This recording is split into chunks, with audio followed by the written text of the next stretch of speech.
പ്രതികാരം ഒന്നും ഞാൻ ആരോടും ചെയ്തിട്ടില്ല. വേദനിപ്പിച്ചിട്ടുള്ള ആൾക്കാരൊക്കെ ഉണ്ടായിരുന്നു. പ്രതികാരം ആരോടും ചെയ്തിട്ടില്ല, ഒരിക്കലും ചെയ്തിട്ടില്ല, ചെയ്യൂല. അതിന്റെ ആവശ്യമുണ്ടെന്ന് എനിക്ക് തോന്നുന്നില്ല. ഈ പറയുന്ന പോലെ കർമ്മ എന്ന് പറയുന്നതിൽ കുറച്ചെങ്കിലും വിശ്വസിക്കുന്ന ഒരാളാണ് ഞാൻ. നമ്മൾ ചെയ്തിട്ടുള്ളതിനെ നമുക്ക് കിട്ടുള്ളൂ. അതുപോലെ സംഭവിക്കാതിരിക്കാം, ഇല്ലായിരിക്കാം. അത് കഴിഞ്ഞു, that's done and dusted. Okay, ഒരിടത്തൊരു ഹോപ്പ് തന്നോണ്ടിരിക്കും. എന്നാൽ അറ്റ് ദ സെയിം ടൈം എനിക്ക് ഫീൽ ചെയ്തത് ഇതാണ്, ലൈക്ക് അപ്പൊ നമുക്കൊരു മെന്റൽ ടോർച്ചർ ആണല്ലോ അത്. ലൈക്ക് നമ്മളത് we know that there is something happening and ഞാൻ കണ്ടുപിടിക്കുകയും ചെയ്തു that there's this relationship going on എന്നുള്ളത്. അപ്പൊ എന്നോട് ഈ പറയുന്നൊക്കെ നുണയാണെന്നുള്ളത് എനിക്ക് അറിയാം. stupid explanation exactly I wanted to know how long this explanation will go. I knew the fact, പക്ഷേ I was buying all the things, the lies he was going on telling me. എന്നാൽ ഏതെങ്കിലും ഒരു പോയിന്റിൽ honest ആയിട്ട് പറഞ്ഞാൽ മതിയായിരുന്നു.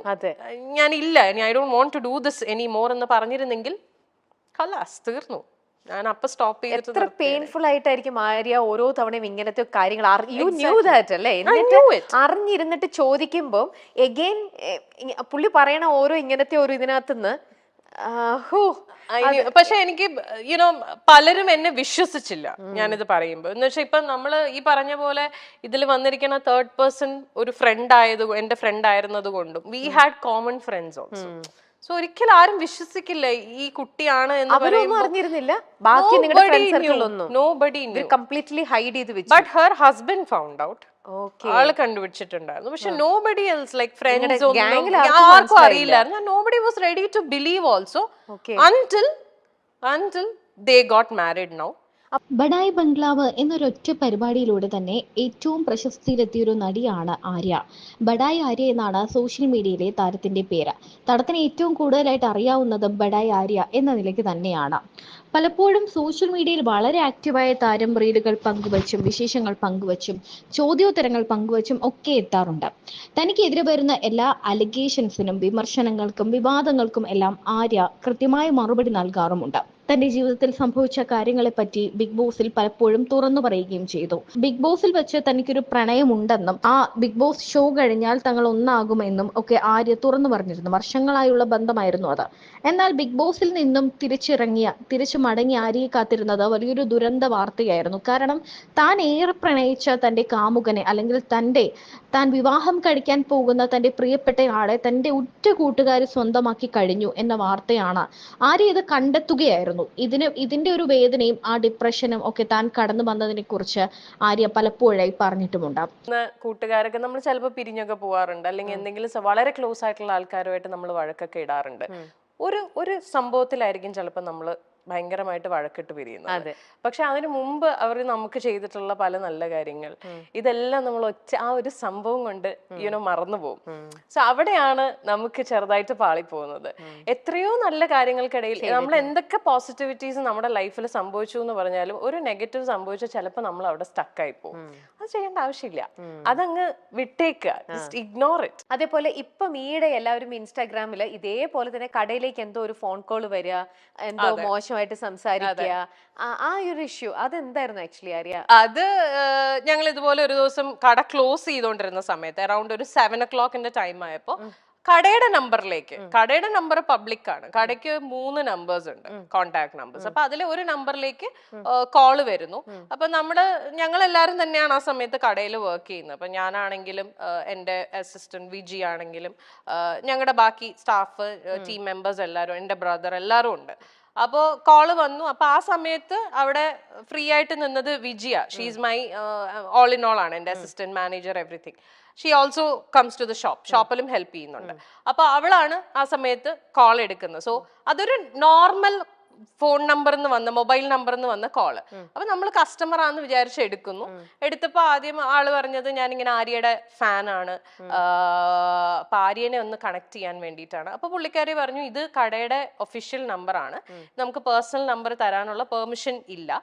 So അപ്പൊ ആള് പറഞ്ഞു ഒരു വർക്ക് പ്രോജക്റ്റിന്റെ കാര്യം ഡിസ്കസ് ചെയ്യാൻ വേണ്ടിയിട്ടാണ്. ആൾ ഇംഗ്ലീഷിലാണ് സംസാരിക്കുന്നത്. ഭയങ്കര നല്ല ലാംഗ്വേജ് ആണ്. നമ്മൾക്ക് ഒരിക്കലും നമ്മൾ എക്സ്പെക്ട് ചെയ്യില്ല ലൈക്ക് ഇങ്ങനെ ഒരു ട്രാൻസിഷനിലേക്ക് മാറുന്നുള്ള നമ്മൾ എക്സ്പെക്ട്. ഭയങ്കര നല്ല രസമായിട്ടാണ് അയാൾ സംസാരിച്ചുകൊണ്ടിരുന്നത്. അപ്പം അയാള് പറഞ്ഞു എനിക്ക് I need to discuss a project with her, so I really need to connect with her, can you help me out എന്നാണ് ചോദിച്ചത്. അപ്പൊ പുള്ളിക്കാരി പറഞ്ഞു ഈ പറഞ്ഞ പോലെ നമുക്ക് പെർമിഷൻ ഇല്ല നമ്പർ തരാൻ, ഞാൻ സാർ എന്നോട് ഡീറ്റെയിൽസ് പറയൂ, ഞാൻ ആര്യ മാമുമായിട്ട് സംസാരിച്ചിട്ട് എനിക്ക് നമ്പറും തന്നോളൂ, ഓക്കെ ആണെങ്കിൽ ഷീ വിൽ കോൺടാക്ട് യു എന്ന് പറഞ്ഞു. Okay then that is fine, അങ്ങനെ മതി. അതിനു മുമ്പ് please do me a favour, ഒരു മെസ്സേജ് പാസ് ചെയ്യണം, pass a message on behalf of me to her. അപ്പൊ ഷീ സെഡ് ഓക്കെ സാർ പറഞ്ഞോളൂ. ഇത്രയും പറഞ്ഞപ്പോ പുള്ളിക്കാരി അത് സ്പീക്കറിലിട്ടു, ബിക്കോസ് ഞാൻ അവിടെ ഇരിപ്പുണ്ടല്ലോ. അപ്പൊ ഞാൻ ഡയറക്റ്റ് കേട്ടോട്ടെ, പിന്നെ she doesn't have to fill me in. അതുകൊണ്ട് പുള്ളിക്കാരി അപ്പൊ തന്നെ സ്പീക്കറിലിട്ടു. സ്പീക്കറിലിട്ട് എടുത്ത ബാക്കിയ ആള് അടുത്തത് ഞാനത് പറയുന്നില്ല, ബിക്കോസ് ഇനി അത് പറഞ്ഞ് ഇതിന്റെ താഴെ പൊട്ട കമന്റ്സ് വരും, അതുകൊണ്ട് I am not saying that thing. അത് ആ വീഡിയോയിലുണ്ട്. എന്റെ ഒരു പ്രൈവറ്റ് പാർട്ടിനെ കുറിച്ച് അയാളൊരു എടുത്ത വായിക്കൊരു കമന്റ് അടിച്ചു. അത്രയും നേരം വളരെ നല്ല പലരും, ഞാൻ ഇതിന്റെ ഒരു വീഡിയോ ചെയ്തിട്ടു. അപ്പൊ അതിന്റെ ഇടയിൽ അതിന്റെ താഴെ ഒരു ആരെന്നറിയില്ല ഒരാൾ കമന്റ് ചെയ്തിട്ടുണ്ട്, just because he spoke in English you judged that he is a sophisticated gentleman. അല്ല, അങ്ങനെയല്ല.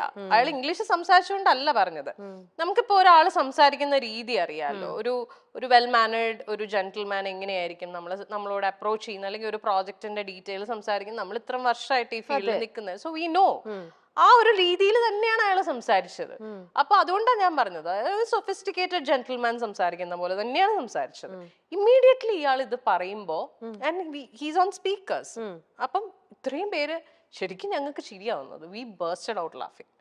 നമ്മൾ ചിരിച്ചുപോയി. കാരണം നമ്മൾ ഒട്ടും എക്സ്പെക്ട് ചെയ്തില്ല. ഇറ്റ് വാസ് ലൈക്ക് ഒരു ബലൂൺ പൊട്ടിയ അവസ്ഥയായിരുന്നു, പൊട്ടേന്ന് പറഞ്ഞിട്ട്. അത്രയും രസമായിട്ട് സംസാരിച്ചുകൊണ്ട് വന്ന ആള് ഇങ്ങനെ ഒരു കമന്റ് പറഞ്ഞപ്പോ അത് കഴിഞ്ഞ് പിന്നെ അയാള് ഫുൾ വൃത്തികേടിന്റെ അയ്യരുകളിയായിരുന്നു. ലൈക്ക് അതും പുള്ളി ഇംഗ്ലീഷിലാണ് സംസാരിച്ചേ. ലൈക്ക് ഇറ്റ് വാസ് ലൈക്ക് അയാള് ലിറ്ററലി ഒരു ഓർഗാസം ചെയ്യുന്ന പോലത്തെ സൗണ്ട് ഒക്കെ ഉണ്ടാക്കുന്നു. അയാൾ പറയുന്നുണ്ട് ഞാനിപ്പോ ഷാഗ് ചെയ്തോണ്ടിരിക്കുകയാണ്, ഇതൊക്കെ അയാൾ ഈ കോളിൽ പറയുന്നുണ്ട്. So we didn't cut the call because ഇയാൾ ഇത് പറഞ്ഞപ്പോ തൊട്ട് ഞാൻ റെക്കോർഡ് ചെയ്യാൻ തുടങ്ങി ഈ ഫസ്റ്റ് സ്റ്റേറ്റ്മെന്റ്. ബിക്കോസ് എനിക്കിത് ഒരു പ്രൂഫ് വേണമായിരുന്നു. If at all I had to file a case, എനിക്ക് പ്രൂഫ് വേണം. അതിപ്പോ കട്ട് ചെയ്ത് കളഞ്ഞാൽ നമുക്ക് ഇത് കിട്ടില്ല, കോൾ കിട്ടില്ല. So we had to make him. And എവിടെന്നെങ്കിലും ഇയാളുടെ പേരോ എന്തെങ്കിലും കിട്ടുമോ എന്നുള്ളതാണ് ഞങ്ങൾ നോക്കിക്കൊണ്ടിരുന്നത്. സോ ഞങ്ങൾ ഇയാളെ സർക്കാസ്റ്റിക്കലി ട്രിഗർ ചെയ്തോണ്ടിരിക്കുകയായിരുന്നു. എന്തെങ്കിലും ഇയാള് ട്രിവാൻഡ്രത്തേക്ക് വാ, സോ ഇയാള് ട്രിവാൻഡ്രം ബേസ്ഡ് ആണോ എന്ന് അറിയില്ല, അങ്ങനെയൊക്കെ പറയുന്നുണ്ടായിരുന്നു ഇയാള്. അപ്പൊ ഞങ്ങള് ട്രിവാൻഡ്രം ആണോ എന്നുള്ളത് കിട്ടുമോ ഇതൊക്കെ അറിയാൻ വേണ്ടിട്ട് we were purposely triggering him. Viji was the one who was talking. Viji നല്ല സർക്കാസ്റ്റിക്കലി ആയിട്ട് തിരിച്ച് നല്ല ആൻസർ കൊടുത്തോണ്ടിരിക്കുകയായിരുന്നു. ഇയാൾ അപ്പൊ ട്രിഗർ ആവുകയും ചെയ്തു. ഇയാൾക്ക് ഈഗോ അടിച്ചിട്ട് ഇയാൾ തിരിച്ച് അങ്ങനെയാണ് റിയാക്ട് ചെയ്തുകൊണ്ടിരിക്കുന്നത്. എന്നിട്ട് ഒരു പോയിന്റ് എത്തിയപ്പോ ഞങ്ങൾക്ക് മനസ്സിലായി ഇയാള് ഇനി ഒന്നും പറയാൻ പോകുന്നില്ല എന്നുള്ളത്. And we handed over the call to ഞങ്ങളുടെ ഒരു ഫ്രണ്ടിന് കൊടുത്തു, മെയിൽ ഫ്രണ്ടിന് കൊടുത്തു. അവൻ ഫോൺ എടുത്ത് സംസാരിച്ചു തുടങ്ങിയപ്പോഴേക്കും ഇയാൾ ഡിസ്കണക്ട് ചെയ്തു. He disconnected the call. So maybe initially he thought ഞങ്ങൾ രണ്ട് പെണ്ണുങ്ങൾ മാത്രമേ ഉണ്ടായിരുന്നുള്ളൂ എന്നുള്ള ഇതിലാണോ ഇയാള് സംസാരിച്ചുകൊണ്ടിരുന്നതെന്ന് അറിയില്ല. ഇയാള് ചിലപ്പോ വിചാരിച്ചിട്ടുണ്ടാവും സാരിക്കടയല്ലേ, ആണുങ്ങളൊന്നും ഉണ്ടായിരിക്കില്ല, പെണ്ണുങ്ങൾ മാത്രമേ ഉണ്ടാവുള്ളൂ എന്നുള്ള ഇതിലായിരിക്കും. ബട്ട് ഒരു ആണിന്റെ സൗണ്ട് കേട്ട ഉടനെ ഇയാള് ഡിസ്കണക്ട് ചെയ്തിട്ട് പോയി.